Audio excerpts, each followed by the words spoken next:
Hello friends, welcome to Knowledge Junction. तो कैसे हैं आप। इस वीडियो में हम अक्षांश और देशांतर, लैटिट्यूड और लॉन्गिट्यूड को देखने वाले हैं। और ये 6 क्लास का एनसीईआरटी चैप्टर नंबर 2 है, अक्षांश और देशांतर। इससे बनने वाले क्वेश्चन बहुत सारे एग्जामों में पूछे जाते हैं और ये बहुत ही इम्पोर्टेंट चैप्टर माना गया है। और ये भी पूछा जाता है कि अगर बताइए कि अगर अमेरिका में सुबह के 2 बज रहे हैं तो वहीं भारत में उस समय का टाइम कितना होगा। तो ये भी हम देखने वाले हैं, इसलिए हमारे वीडियो के साथ बने रहें। तो चलिए वीडियो को स्टार्ट करते हैं। आप देखेंगे कि एक सुई ग्लोब में झुकी हुई अवस्था में स्थिर है, जिसे अक्ष कहा जाता है। तो जो सुई झुकी हुई ग्लोब में झुकी हुई अवस्था में स्थिर होती है उसे क्या कहा जाता है, तो अक्ष कहा जाता है। ये पृथ्वी की संरचना को दर्शाता है कि पृथ्वी भी कुछ इसी प्रकार क्या है, झुकी हुई है, अपने अक्ष पर इसी प्रकार झुकी हुई है। ग्लोब में 2 बिंदु जिससे होकर सुई गुजरती है उसे उत्तर तथा दक्षिण ध्रुव कहते हैं। ग्लोब को सुई के चारों ओर पृथ्वी की भांति पश्चिम से पूर्व की ओर घुमाया जाता है। तो पृथ्वी किस दिशा से किस दिशा की ओर घूमती है, तो पृथ्वी हमेशा पश्चिम से पूर्व की ओर घूमती है। तो चलिए इसका हम डायग्राम के माध्यम से समझते हैं। तो यहाँ पर आप देख सकते हैं कि जो एक सुई है, ये जो पृथ्वी के बीच से होकर गुजरती है, जो सुई है उत्तर से दक्षिण ध्रुव की ओर जाती है, तो इसे क्या कहते हैं, हम अक्ष कहते हैं। वहीं ऊपरी बिंदु को तो आप देख सकते हैं ग्लोब में झुकी हुई अवस्था में जो सुई है उसे क्या कहते हैं, अक्ष कहते हैं, उसे हम अक्ष कहते हैं। और वे 2 बिंदु जिनसे होकर सुई गुजरती है, एक बिंदु ये और एक बिंदु ये, इस बिंदु को हम, ये ऊपरी वाले बिंदु को उत्तर ध्रुव और दक्षिणी वाले बिंदु को दक्षिण ध्रुव कहते हैं। और पृथ्वी हमेशा किस दिशा से किस दिशा की ओर घूमती है, तो पृथ्वी हमेशा पश्चिम से पूर्व की ओर घूमती है। तो ये याद रखने वाली चीज़ है।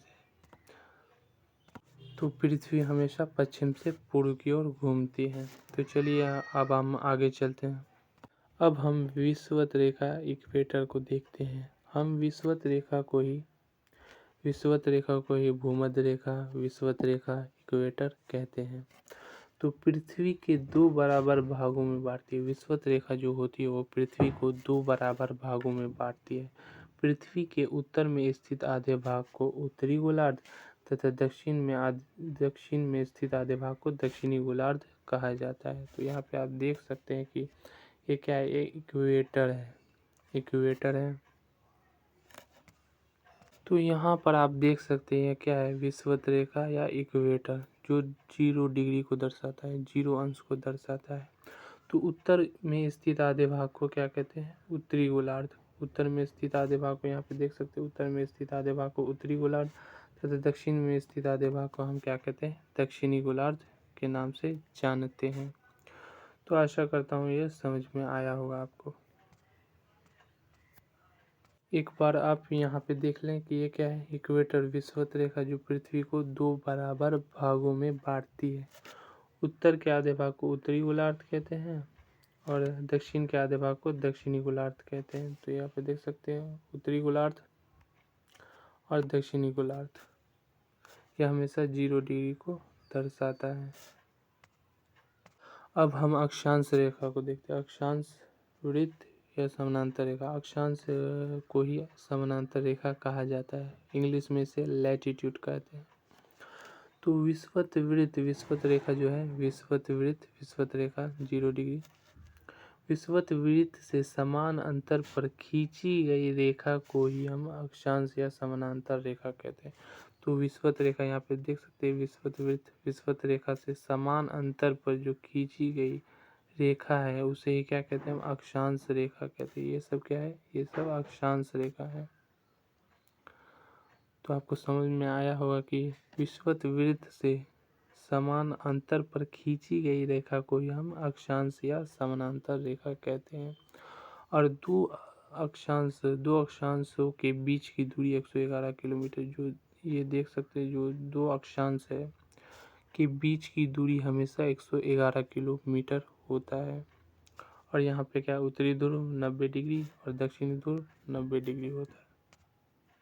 तो आपको समझ में आया होगा कि अक्षांश रेखा, अक्षांश वृत्त किससे कहते हैं। तो विषुवत रेखा 0 डिग्री से समान अंतर पर खींची गई रेखा को हम अक्षांश रेखा कहते हैं।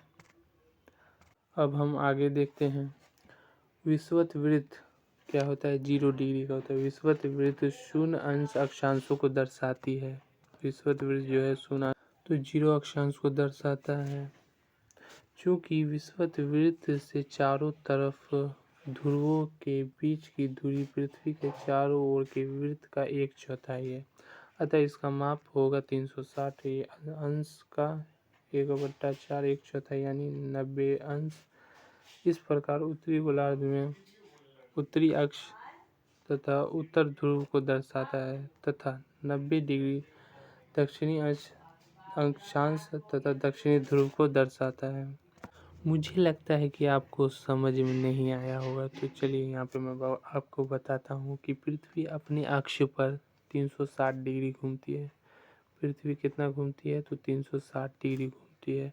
अगर हम इसे 1/4 1/4 से भाग देंगे तो हमें कितना प्राप्त होगा, तो 90 डिग्री हमें प्राप्त होगा। तो ये हमें बताना चाह रहा है कि पृथ्वी का जो उत्तरी ध्रुव है वो 90 डिग्री का होता है और दक्षिणी ध्रुव भी 90 डिग्री का होता है। तो यहाँ पे आप देखेंगे कि पृथ्वी कितना, ये गोल पृथ्वी है और ये क्या है, विषुवत रेखा। विषुवत रेखा, ये इसका उत्तरी ध्रुव जो होता है वो 90 डिग्री का है और दक्षिणी ध्रुव भी कितने डिग्री का है, 90 डिग्री का। तो ये यही बताना चाह रहा है। तो आशा करता हूँ आपको ये समझ में आया होगा कि पृथ्वी का जो उत्तरी ध्रुव होता है वो भी 90 डिग्री का होता है और दक्षिणी ध्रुव भी 90 डिग्री का होता है। यहाँ पे आप देख सकते हैं कि दो अक्षांशों के बीच की दूरी हमेशा 111 किलोमीटर होता है। दो अक्षांशों के बीच की दूरी कितना होता है, हमेशा 111 किलोमीटर। लेकिन ये मानचित्र और ग्लोब पर अलग हो जाता है।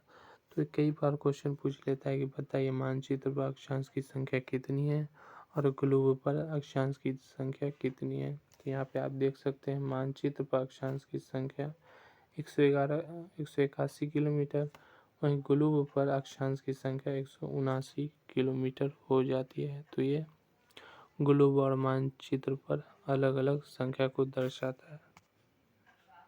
तो ये देख सकते हैं कि मानचित्र पर अक्षांश की संख्या 181 हो जाता है और ग्लोब पर अक्षांश की संख्या 179। ये क्या है, अक्षांश रेखा है, देख सकते हैं ये 90 डिग्री का होता है, ये भी 90 डिग्री का, ये देख सकते हैं 90 डिग्री का, यहाँ पे 90 डिग्री। और ये विषुवत रेखा इक्वेटर जो 0 डिग्री को दर्शाता है। तो ये याद रखने वाली चीज़ है कि मानचित्र पर अक्षांश की संख्या 181 होती है, वहीं ग्लोब पर अक्षांश की संख्या 179 होती है। तो अब हम इसको देखते हैं कि विषुवत वृत्त 0 डिग्री का होता है। मैंने आपको पहले बताया था कि विषुवत वृत्त 0 डिग्री का होता है और उत्तरी ध्रुव 90 डिग्री तथा दक्षिणी ध्रुव भी कितने डिग्री का होता है, 90 डिग्री का होता है। इसके अतिरिक्त चार महत्वपूर्ण अक्षांश होते हैं। तो पहला क्या है, पहला उत्तरी गोलार्ध में कर्क रेखा। तो यहाँ पे आप देख सकते हैं कर्क रेखा उत्तरी गोलार्ध में जो है कर्क रेखा, इसे क्या कहते हैं, हम कर्क रेखा कहते हैं, जो 23.5 डिग्री अपने अक्ष से 23.5 डिग्री झुकी होती है। वहीं दक्षिणी गोलार्ध में मकर रेखा। तो यहाँ पे देख सकते हैं कि ये क्या है, मकर रेखा, ये भी कितनी झुकी होती है, तो ये भी 23.5 डिग्री झुकी होती है। और उत्तर में उत्तर ध्रुव वृत्त, यहाँ पे देख सकते हैं जिसे अंटार्कटिक भी कहते हैं, अंटार्कटिक रेखा, उत्तर ध्रुव वृत्त या अंटार्कटिक वृत्त भी कहते हैं, जो अपने तल से 66.5 डिग्री झुका होता है।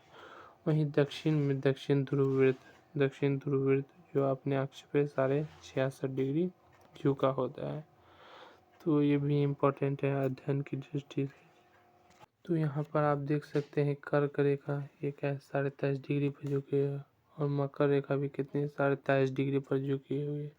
और तो कर्क रेखा और मकर रेखा के बीच में जो स्थान स्थित है उसे उष्णकटिबंधीय क्षेत्र कहते हैं। इसे क्या कहते हैं? उष्णकटिबंधीय क्षेत्र कहते हैं के नाम से जाना जाता है।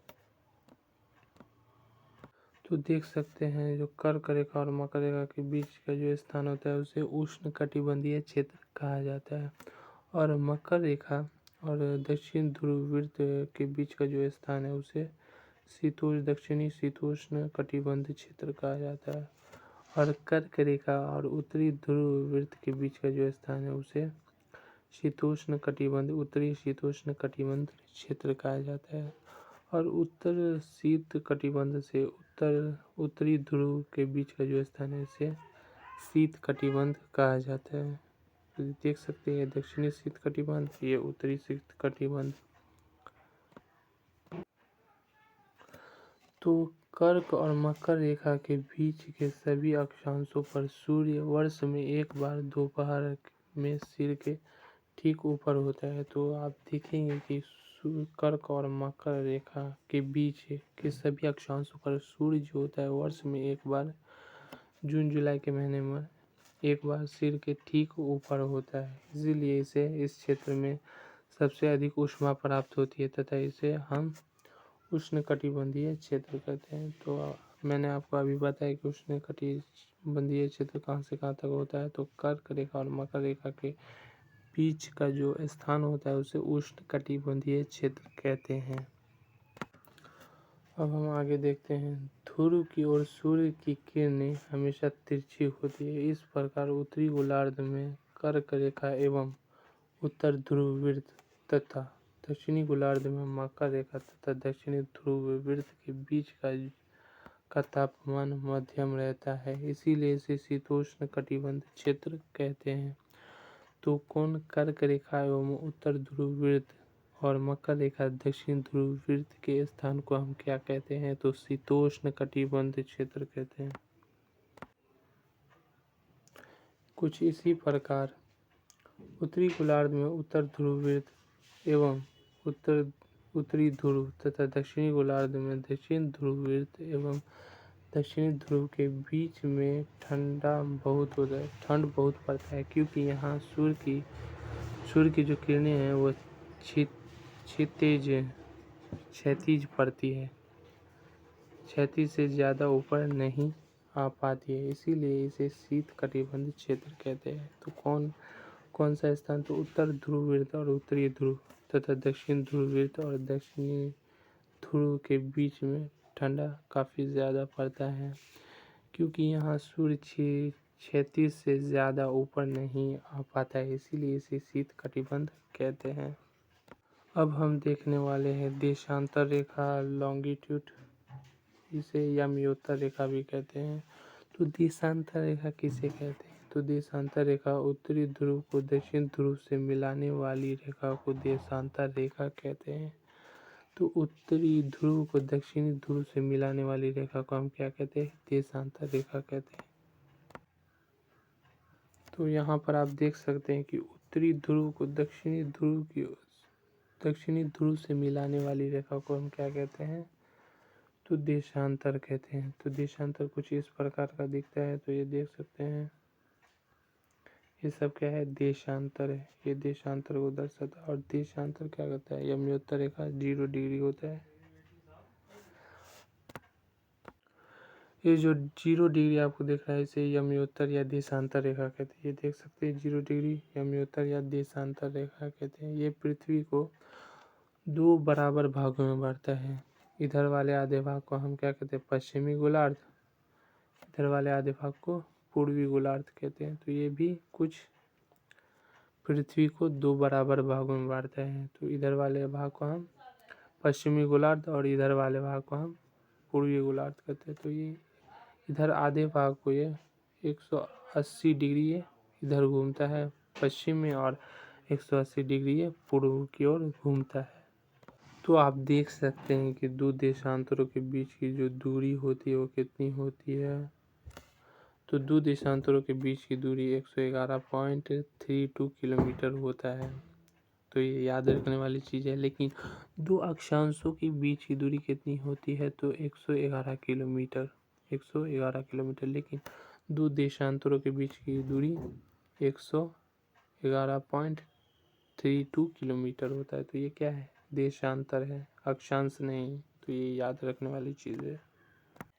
अब हम आगे देखते हैं। अक्षांश रेखा से विभिन्न सभी देशांतर यमोत्तर की लंबाई क्या होती है? समान होती है। जहाँ अक्षांश रेखा की समाई ऊपर जाके घटती जाती है, लेकिन देशांतर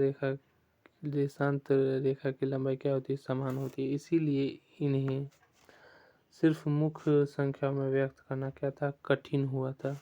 तब सभी देशों ने निश्चित किया कि ब्रिटेन देश है कि ग्रीनविच से गुजरने वाली यमोत्तर से पूर्व और पश्चिम की ओर गिनना शुरू की जाएगी। तो संख्या पश्चिम से पूर्व की ओर गिनना शुरू की जाएगी। तो इस यमोत्तर को प्रमुख यमोत्तर कहते हैं। तो ये क्या है? प्रमुख यमोत्तर कहते हैं। ब्रिटेन की ग्रीनविच से ये रेखा खींची गई। क्यों खींची गई? तो क्या समय के निर्धारण के लिए ब्रिटेन के ग्रीनविच से ये लकीर खींची गई कि पूर्व वाले क्या कहते हैं, पूर्व वाले देशों की क्या है स्थिति 1 घंटा आगे होगी और पश्चिम वाले देशों की स्थिति 1 घंटा पीछे होगी। तो ये बताता है। तो इसे क्या कहते हैं? प्रमुख यमोत्तर भी कहते हैं। इसका मान हमेशा 0 देशांतर है। यहाँ से 180 डिग्री पूर्व की तथा 180 डिग्री पश्चिम तक की गणना कर सकता है। तो यहाँ से ये जो रेखा खींची गई ब्रिटेन के ग्रीनविच से खींची गई है। तो देख सकते हैं ब्रिटेन की ग्रीनविच से ये रेखा खींची गई है। इसे ये पश्चिम की ओर पूर्व की ओर जाती है। पूर्व के और अगर ये पूर्व की ओर जाएगी तो 1 घंटा आगे होगा पूर्व के देशों की तुलना में, और अगर ये पश्चिम की ओर जाती है तो पश्चिम का पूर्व के देशों की तुलना में पश्चिम 1 घंटा पीछे होगा, पश्चिमी देश। और ये 180 डिग्री इधर 180 डिग्री का निर्धारण बताता है, और ये भी 180 डिग्री का निर्धारण करता है। तो ये जो है प्रमुख यमोत्तर ये पृथ्वी को 2 बराबर भागों में बांटता है, जिसका मान 0 डिग्री होता है। इसे पश्चिमी वाले भाग को पश्चिमी गोलार्ध कहते हैं और पूर्वी वाले भाग को हम पूर्वी गोलार्ध कहते हैं। और आपको मैंने बताया है कि दो देशांतरों के बीच की जो दूरी है, जो दो देशांतरों के बीच की दूरी हमेशा 111.32 किलोमीटर होती है। तो यहाँ देख सकते हैं कि प्रमुख यमोत्तर तथा पृथ्वी को 2 समान भागों में बांटती है, पूर्वी गोलार्ध तथा पश्चिमी गोलार्ध में बांटती है। तो मैंने आपको यहाँ पर बताया है पहले। तो ये आप समझ गए होंगे कि जो प्रमुख यमोत्तर है पृथ्वी को 2 बराबर भागों में बांटती है, पूर्वी वाले भाग को पूर्वी गोलार्ध तथा पश्चिमी वाले भाग को पश्चिमी गोलार्ध कहते हैं। चूँकि पृथ्वी पश्चिम से पूर्व की ओर चक्कर लगाती है, अतः वे स्थान जो ग्रीनविच के पूर्व में हैं में उनका समय ग्रीनविच समय से एक आगे होगा, तथा जो पश्चिम में है उनका समय पीछे होगा। तो पश्चिमी गोलार्ध में जो देश स्थित है वो क्या होंगे? 1 घंटा पीछे होंगे। लेकिन वहीं जो देश पूर्वी गोलार्ध में है वो 1 घंटा आगे होंगे उनका समय। तो पृथ्वी है, पृथ्वी लगभग 24 घंटे में अपने अक्ष पर 360 डिग्री घूमती है, अर्थात वह 1 घंटे में 15 डिग्री घूमती है तथा 4 मिनट में 1 डिग्री घूमती है। पूर्वी गोलार्ध का समय ग्रीनविच समय से 1 घंटा आगे तथा पश्चिमी गोलार्ध का समय 1 घंटा पीछे होगा। तो पूर्वी गोलार्ध की तुलना में पश्चिमी गोलार्ध का जो समय हो वो 1 घंटा पीछे होगा, लेकिन पश्चिमी गोलार्ध का समय 1 घंटा आगे होगा। अब हम भारत की स्थिति देख लेते कि भारत पृथ्वी में कहाँ पर है। तो भारत जो है पृथ्वी पर उत्तर पश्चिमी गोलार्ध में स्थित है। ये क्या है? यहाँ पर मकर रेखा है, यहाँ पर कर्क रेखा है और यहाँ पर मकर रेखा। तो भारत कहाँ है? यहाँ पर है। तो भारत यहाँ पर है उत्तर पूर्वी गोलार्ध में। भारत किस गोलार्ध में है? तो उत्तर पूर्वी गोलार्ध में है। तो यहाँ पर आप भारत की स्थिति देख सकते हैं। जो ये भारत है, तो भारत जो है वो भारत उत्तर पूर्वी गोलार्ध में स्थित है। पृथ्वी के उत्तर पूर्वी गोलार्ध में भारत स्थित है। तो उत्तर पूर्वी गोलार्ध में ये 37 डिग्री 6 मिनट से लेकर 8 डिग्री 4 मिनट क्या है उत्तरी अक्षांश में स्थित है, और 68 डिग्री 7 मिनट से लेकर 97 डिग्री 25 मिनट ये क्या है पूर्वी गोलार्ध में स्थित है। तो इसके माध्यम से हम पृथ्वी का कहते हैं भारत का समय का निर्धारण करते हैं। भारत पश्चिमी देशों की तुलना में 5.5 घंटा क्या है आगे है, 5.5 घंटा आगे है। तो यहाँ पर मैंने आपको बता दिया कि भारत पृथ्वी के उत्तर पूर्वी गोलार्ध में स्थित है। 8 डिग्री 4 मिनट से लेकर 37 डिग्री 6 मिनट उत्तरी अक्षांश में स्थित है।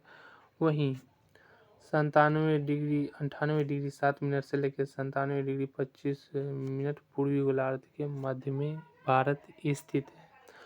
भारत में गुजरात के द्वारका, तो इसी तरह आप देखेंगे कि भारत में गुजरात के द्वारका तथा असम के डिब्रूगढ़ जो भारत के है, भारत की जो दशा ये क्या है गुजरात है, और यहाँ पर असम होगा, असम है यहाँ पर।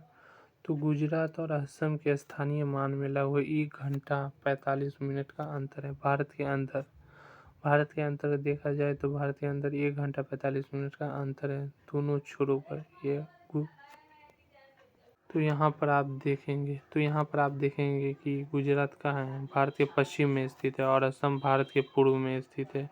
तो गुजरात के द्वारका और असम के डिब्रूगढ़ के समय में 1 घंटा 45 मिनट का अंतर देखा जाता है भारत के अंदर। लेकिन आपको भारत के बाहर पूछेगा कि भारत के पश्चिम देशों की तुलना में कितना घंटा आगे, तो 5 घंटा 5.5 घंटा आगे है, 5 घंटा 30 मिनट आगे है पश्चिमी देशों की तुलना में भारत। अब हम देखेंगे भारत की मानक समय। तो भारत में 82.5 डिग्री जो है 82.5 डिग्री को भारत का मानक समय माना गया है। तो 82.5, तो यहाँ पर देख सकते हैं 82.5 डिग्री यहाँ पे है भारत का मानक समय, यहाँ पे है भारत 82.5 डिग्री। तो ये क्या दर्शाते हैं 82.5 डिग्री, ये है इसको दर्शाते हैं 82.5 डिग्री। तो भारत का मानक समय क्या है 82.5 डिग्री है, जिससे भारत का समय को ज्ञात किया जाता है। तो भारत में 82.5 डिग्री को मानक समय माना गया है। भारत के ग्रीनविच के पूर्व 82.5 डिग्री पूर्व में स्थित है तथा यहाँ का समय ग्रीनविच समय से 5.5 घंटा और 30 मिनट आगे है। तो भारत जो है ग्रीनविच के पूर्व में स्थित है, 82.5 डिग्री में स्थित है तथा यहाँ का समय ग्रीनविच समय से 5.5 घंटा क्या है आगे है। समझ गए होंगे आप कितने डिग्री है। तो भारत 82.5 डिग्री पूर्वी गोलार्ध में स्थित है, जो ग्रीनविच समय के 5.5 घंटा आगे है। अब यहीं पर एक क्वेश्चन पूछ लेता है कि जब ब्रिटेन में दोपहर के 2 बज रहे होंगे तब भारत में शाम के 7:30 बज रहे होंगे। तो मैं आपको निकाल के दिखाता हूँ कि अगर 2 बज रहे हैं सुबह के 2, तो वहाँ उसमें 2 में 5.5 घंटा अगर आप जोड़ देंगे, 2 में 5.5 घंटा जोड़ देंगे तो शाम के 7 बजेंगे। तो यहाँ पे आप देख सकते हैं। तो हमें क्या करना है 5:30 में, तो अगर आपको पूछता है कि ब्रिटेन में 2 बज रहे हैं तो 5.5 घंटा को आपको जोड़ देना है। तो यहाँ पे आप देख सकते हैं कि भारत का समय कितना है, भारत का समय 5.5 घंटा 5 घंटा 30 मिनट आगे है पूर्वी देशों की तुलना में। तो ब्रिटेन की किस गोलार्ध में है, तो ब्रिटेन पश्चिमी गोलार्ध में, तो उसका घंटा एक समय पीछे होगा। तो अगर हम 2 घंटे को 5.5 घंटा में जोड़ देंगे तो हमें क्या है शाम के 7:30 बजे होंगे। तो अगर आप 5.5 घंटा में 2 जोड़ देंगे तो आपको वहाँ का स्थानीय समय मालूम हो जाएगा। तो यहाँ पे 5 में 2 जोड़ेंगे तो 7 और 30 वैसे ही उतर जाएगा। तो भारत में उस समय 7:30 बज रहे होंगे। इसी तरह आप पश्चिमी देशों के समय निकाल सकते हैं पूर्वी देशों की तुलना में। तो आप समझ गए होंगे। तो इसी तरह अगर आपसे पूछता है कि बताइए कि अमेरिका में 3 बज रहे हैं, अमेरिका में कितने बजे, अमेरिका में 3 बज रहे हैं, तो भारत में कितने बज रहे होंगे।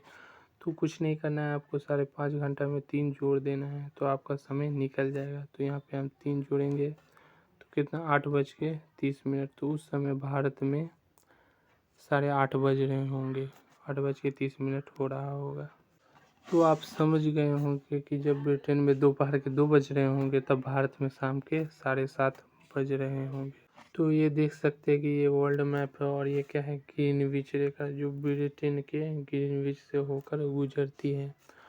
और यहाँ पे आप देख सकते हैं कि पूर्वी गोलार्ध के जो देश हैं वो क्या है, 1 घंटा आगे है पश्चिमी गोलार्ध की तुलना में। 1+2+3+4+5+ क्या है, कितने आगे है, तो 1 घंटा आगे है। तो यहाँ पे आप देख सकते हैं कि भारत कहाँ है, भारत यहाँ पर है पश्चिमी गोलार्ध की तुलना में 5.5 घंटा भारत कहाँ है, आगे है। वहीं पश्चिमी गोलार्ध के जो देश है वो 1 घंटा पीछे है पूर्वी गोलार्ध की तुलना में। तो ये जो ग्रीनविच रेखा खींची गई वो समय निर्धारण के लिए किया गया था ब्रिटेन। और ये जो ग्रीनविच जो स्थान है वो ब्रिटेन का एक स्थान है जहाँ से ये रेखा खींची गई है। ये प्रमुख यमयोत्तर के नाम से भी जानी जाती है। तो आपको आशा करता हूँ आपको ये वीडियो समझ में आया होगा कि पूर्वी गोलार्ध 1 घंटा आगे होती है पश्चिमी गोलार्ध की तुलना में, और पश्चिमी गोलार्ध के देश 1 घंटा पीछे होते हैं पूर्वी गोलार्ध की तुलना में। और भारत जो है ग्रीनविच से 5.5 घंटा आगे है।